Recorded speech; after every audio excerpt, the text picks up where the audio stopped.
ಮಾನ್ಯ ಉಪಮುಖ್ಯಮಂತ್ರಿಗಳು ಡಿ.ಕೆ. ಶಿವಕುಮಾರ್ ಅವರು ನಾನು ಟನಲ್ ರೋಡ್ನ ವಿರೋಧ ಮಾಡಿರೋದ್ರ ಬಗ್ಗೆ ಹೇಳಿಕೆ ಕೊಟ್ಟಿದ್ದಾರೆ. ಪಾಪ ಹುಡುಗ ಗೊತ್ತಿಲ್ಲ ಅನ್ನೋ ರೀತಿ ಮಾತನಾಡಿದ್ದಾರೆ. ನಾನು ಅದಕ್ಕೆ ಆ ರೀತಿ ಸ್ಪಂದನೆ ಕೊಡೋದಿಲ್ಲ. ಆದ್ರೆ ನಾನು ಅವರಿಗೆ 4-5 ಪ್ರಶ್ನೆ ಕೇಳ್ತೀನಿ. ಬೆಂಗಳೂರಿನ ಟನಲ್ ರೋಡ್ ಅನ್ನ ನೀವು ಟ್ರಾಫಿಕ್ ಜಾಮ್ ಅನ್ನ ಕಡಿಮೆ ಮಾಡಬೇಕು ಅನ್ನುವಂಥ ಉದ್ದೇಶದಿಂದ ಮಾಡ್ಲಿಕ್ಕೆ ಹೊರಟಿದ್ದೀರಿ ಅಂತ ಹೇಳ್ತಿದ್ದೀರಿ. ಆದ್ರೆ ನೀವು ಯಾಕೆ ಈ DPR ಅನ್ನ ಮಾಡಿಸಿದಾಗ ಒಂದು ಬ್ಲಾಕ್ ಲಿಸ್ಟ್ ಆಗಿರುವಂತ ಡಿಬಾರ್ ಆಗಿರುವಂತ ಸಂಸ್ಥೆ ಕೈಲಿ ಯಾಕೆ DPR ಮಾಡಿಸಿದ್ರಿ? ಎರಡನೇದು, ಈ ಟನಲ್ ರೋಡ್ ನಲ್ಲಿ ನಿಮ್ಮ DPR ಹೇಳೋ ಪ್ರಕಾರ ಕೇವಲ 4 ವೀಲರ್ಸ್ ಮತ್ತೆ ಕಾರ್ಗಳಿಗೆ ಮಾತ್ರ ಅವಕಾಶ ಇದೆ.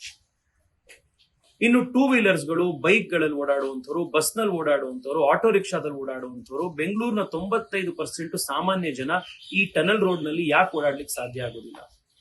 ನೀವು 100 ಜನರ ದುಡ್ಡನ್ನ 100% ಜನರ ಬಡವರ ದುಡ್ಡನ್ನ ಅವರ ತೆರಿಗೆ ಹಣವನ್ನ ಬಳಸಿಕೊಂಡು ಕೇವಲ ಕಾರ್ನಲ್ಲಿ ಓಡಾಡುವಂತ ಶ್ರೀಮಂತರಿಗೆ 18,000 ಕೋಟಿ ರೂಪಾಯಿ ಖರ್ಚು ಮಾಡಿ ಯಾಕೆ ಟನಲ್ ರೋಡ್ ಮಾಡ್ಲಿಕ್ಕೆ ಹೋಗ್ತಾ ಇದ್ದೀವಿ?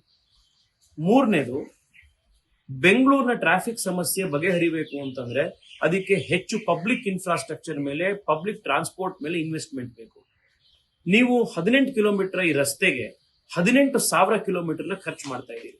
ಅಂದ್ರೆ ಇದು ಹಿಮಾಲಯದಲ್ಲಿ ಸುರಂಗ ಏನನ್ನ ಮೋದಿಯವರು ಮಾಡಿದ್ರು ಜೋಜಿಲಾ ಪಾಸಿಗೆ, ಅಟಲ್ ಟನಲ್ಗೆ, ಅದಕ್ಕಿಂತ ಹೆಚ್ಚು ದುಡ್ಡು ಇದಕ್ಕೆ ನೀವು 1 ಕಿಲೋಮೀಟರ್ ಖರ್ಚು ಮಾಡ್ತಾ ಇದ್ದೀರಿ.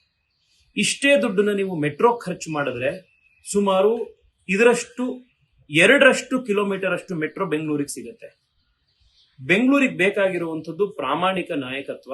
ನೀವು ಬೆಂಗಳೂರಿಗೆ ಡೆಪ್ಯೂಟಿ ಚೀಫ್ ಮಿನಿಸ್ಟರ್ ಆಗಿ ಬಂದ ಮೇಲೆ, ಇನ್ಚಾರ್ಜ್ ಮಿನಿಸ್ಟರ್ ಆದ್ಮೇಲೆ ಬೆಂಗಳೂರಿಗೆ ನಿಜವಾಗ್ಲೂ ಉಪಯೋಗ ಆಗುವಂತ ಒಂದು ದೊಡ್ಡ ಯೋಜನೆ ನೀವು ಯಾವ್ದು ಮಾಡಿದ್ದೀರಿ ಅದನ್ನ ತೋರಿಸಿ.